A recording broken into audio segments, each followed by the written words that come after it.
My friends, this is a World Soul Card reading for July the 14th.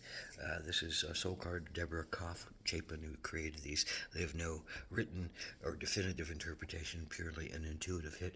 World Soul Card for July 14th.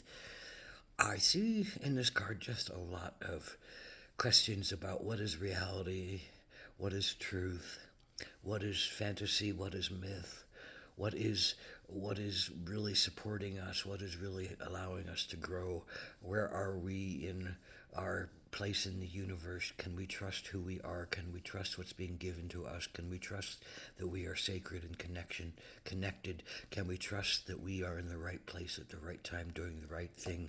Do we need some kind of mythical creature like the unicorn to bubble up and bubble out and remember and help us to remember the mystery and the magic and the potential and the power of unicorn, a oneness of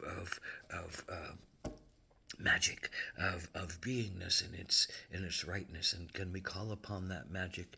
Can we call upon the wisdom of our intuition? Can we call upon the wisdom of our mythologies to help us to see better and to help us to understand better and to work our way through this kind of quagmire of clarity and unclarity, quagmire of muddy colors and clean colors, quagmire of understanding and misunderstandings, that this is a rich and evocative pot of growth for all of us as humanity is poured onto this earth, as humanity is poured into this vessel, this vehicle for transformation, this vehicle for transmutation of poisons.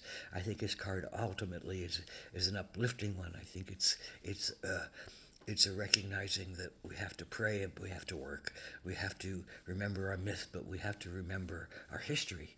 We have to call upon the sacred, but we also have to call upon the humor of ourselves and the joy in ourselves and the playfulness in ourselves and the remembrance of the unicorn as a mystical creature that also had a lot of power, but had a lot of play and had a lot of perseverance and had a lot of humanity in its soul.